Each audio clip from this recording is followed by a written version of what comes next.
Baik, Assalamualaikum warahmatullahi wabarakatuh. Perkenalkan, nama saya Sumayyah dengan NIM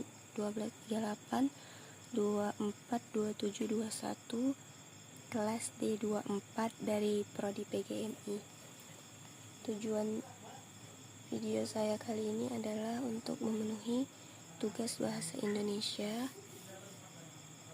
yang diberikan oleh dosen pengampu Bapak Mas Puri atau Ibu Violeta. Baik, di sini saya akan menjelaskan makalah saya kali ini. Yang pertama adalah bagian covernya.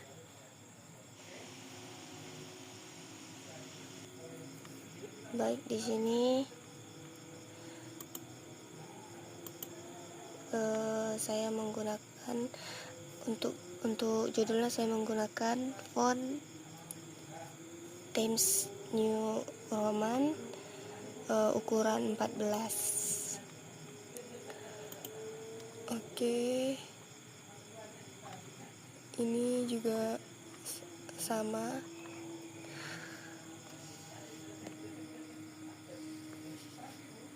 Selanjutnya saya akan membacakan kata pengantar makalah saya.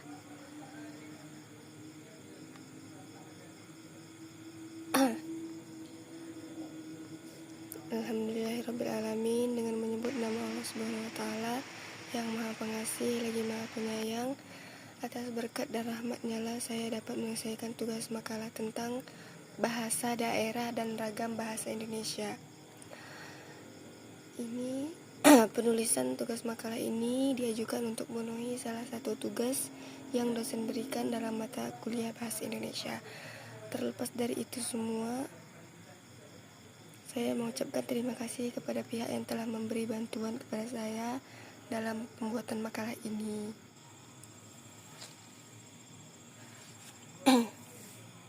Saya menyadari bahwa makalah yang saya buat ini jauh dari kata sempurna, sehingga saya membutuhkan kritik dan saran yang bersifat membangun agar saya dapat memperbaiki makalah ini. Akhir kata, saya berharap semua makalah ini dapat bermanfaat bagi penulis dan pembaca. Selanjutnya ada daftar isi. Di daftar isi ini terdapat kata pengantar, bab 1 pendahuluan yang berisi latar belakang, rumusan masalah, bab 2 pembahasan berisi variasi atau ragam bahasa, ciri-ciri bahasa, wujud variasi bahasa, pengertian bahasa daerah, keunikan, fungsi, dan ragam bahasa daerah. Peran bahasa daerah sebagai pemersatu bangsa. Bab ketiga ada penutup yang berisi kesimpulan, saran, dan yang terakhir ada daftar pustaka. Baik. Selanjutnya bab 1, saya akan membacakan latar belakangnya.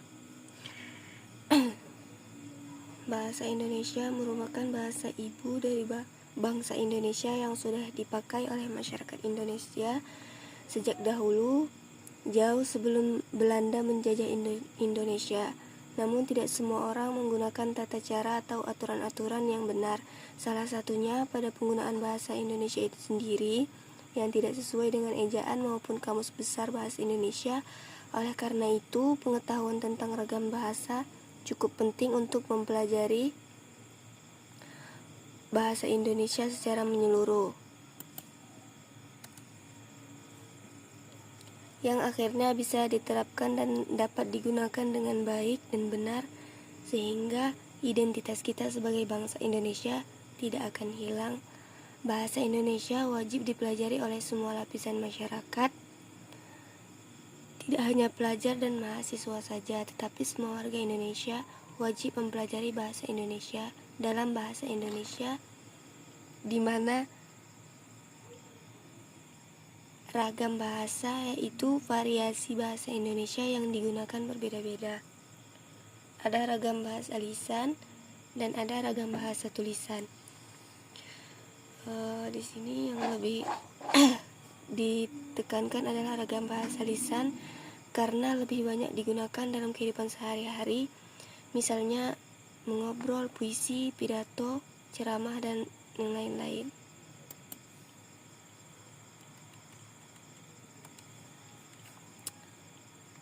Dan bahasa adalah alat yang ampuh bagi manusia dalam berhubungan dengan sesuatu di luar dirinya, dengan orang-orang sekitarnya, dan dengan apapun, bahkan dengan hewan sekalipun. Bahasa memerankan peran yang penting bagi kehidupan manusia. Bahasa memiliki beberapa fungsi, di antara sebagai alat untuk komunikasi dengan sesama manusia dan alat untuk mengidentifikasi diri. Pada dasarnya, bahasa sebagai alat komunikasi tidak hanya secara lisan, tetapi juga menggunakan bahasa isyarat tangan atau tubuh lainnya.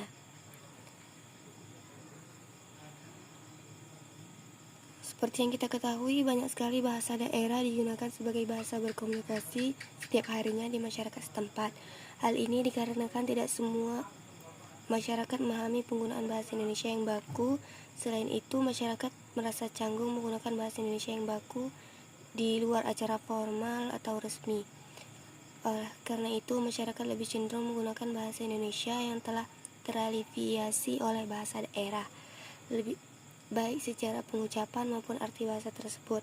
Kebiasaan menggunakan bahasa daerah ini sedikit banyak akan berpengaruh terhadap penggunaan bahasa Indonesia yang merupakan bahasa resmi Indonesia. Selanjutnya ada rumusan masalah. Adapun rumusan masalah yang akan dibahas adalah sebagai berikut. Apakah yang dimaksud dengan ragam bahasa? Apa saja macam-macam ragam bahasa? Apa peran bahasa daerah di dalam persatuan bangsa? Oke, bab kedua ada pembahasan. Yang pertama, variasi atau ragam bahasa. Yang kedua ada ciri-ciri bahasa.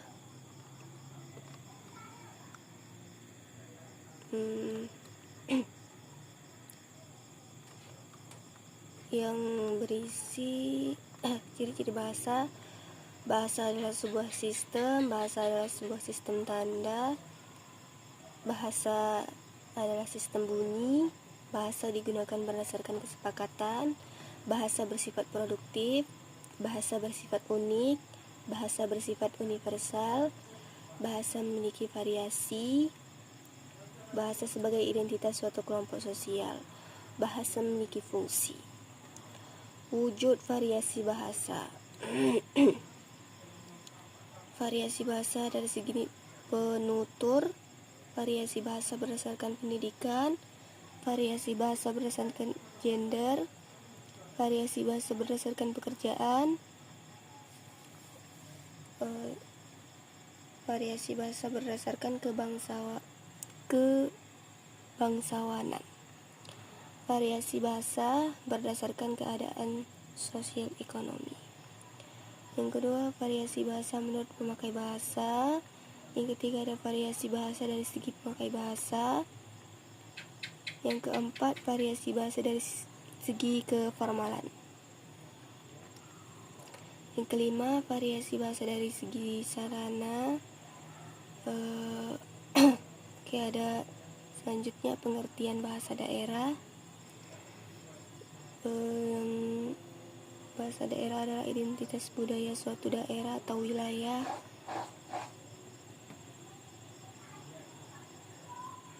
Yang dengan kekayaan kosakata, tata bahasa, dan ekspresi unik. Bahasa daerah mencerminkan sejarah, tradisi, dan nilai-nilai yang dimiliki oleh masyarakat setempat. Selanjutnya, keunikan, fungsi, dan ragam bahasa daerah. Dan yang terakhir adalah peran bahasa daerah sebagai pemersatu bangsa. Di sini saya akan membahas bagaimana bahasa berperan sebagai alat pemersatu bangsa Indonesia dari aspek sosial. Fokus pembahasan akan mencakup bagaimana bahasa mengatasi kesenjangan sosial, memperkuat solidaritas antar kelompok masyarakat, serta menjaga integrasi sosial di tengah keragaman. Yang pertama ada keberagaman sosial di Indonesia. Yang kedua, bahasa sebagai sarana komunikasi antar kelompok sosial. Yang ketiga, bahasa sebagai identitas sosial dan nasional. Yang keempat, bahasa sebagai penghubung antar generasi. Yang terakhir ada bahasa Indonesia dalam menangkal radikalisasi dan perpecahan sosial. Oke, selanjutnya bab ketiga itu penutup. Ada kesimpulan. Ragam bahasa adalah variasi bahasa menurut pemakaian yang berbeda-beda menurut topik yang dibicarakan. Menurut hubungan pembicara, kawan bicara, orang yang dibicarakan, serta menurut medium pembicara. Dalam konteks ini, ragam bahasa meliputi bahasa lisan dan bahasa baku tulis. Pada ragam bahasa baku tulis diharapkan para penulis mampu menggunakan bahasa Indonesia yang baik dan benar, serta menggunakan ejaan bahasa yang telah disempurnakan. Sedangkan untuk ragam bahasa lisan diharapkan para warga negara Indonesia menggunakan dan memakai bahasa Indonesia dengan baik secara bertutur kata sopan sebagaimana pedoman yang ada. Bahasa daerah adalah warisan budaya yang berharga dan memperkaya bangsa dengan keberagaman dan kekayaannya melalui pemeliharaan, pelestarian, dan pengembangan bahasa daerah. Kita dapat memastikan bahwa kekayaan budaya ini tetap hidup dan berkembang. Bahasa daerah bukan hanya alat komunikasi, tetapi juga cerminan dari identitas, sejarah, dan tradisi masyarakat setempat. Bahasa Indonesia memiliki peran yang sangat penting sebagai alat pemersatu bangsa Indonesia. Dalam konteks sosial, bahasa Indonesia mengatasi kesenjangan komunikasi antar kelompok sosial yang berbeda, memperkuat solidaritas dan identitas nasional, serta menjaga integrasi sosial di tengah keberagaman. Sebagai bahasa yang digunakan di berbagai aspek kehidupan, mulai dari pendidikan, pemerintahan, hingga media massa. Bahasa Indonesia berfungsi tidak hanya sebagai alat komunikasi, tetapi juga sebagai simbol persatuan yang menyatukan seluruh lapisan masyarakat Indonesia. Meskipun tantangan dalam memelihara peran bahasa Indonesia tetap ada, upaya untuk memperkuat penggunaannya dapat memastikan bahwa bahasa Indonesia tetap menjadi pemersatu bangsa yang kokoh. Oleh karena itu, penting bagi kita semua untuk menghargai, merawat, dan menjaga bahasa daerah sebagai bahasa dari kekayaan budaya Indonesia. Dan yang terakhir ada saran. Baik, ini yang terakhir. Daftar pustaka variasi bahasa dan ragam bahasa dalam sosiolinguistik. Makalah bahasa Indonesia. Ini daftar pustaka yang saya ambil rujukannya.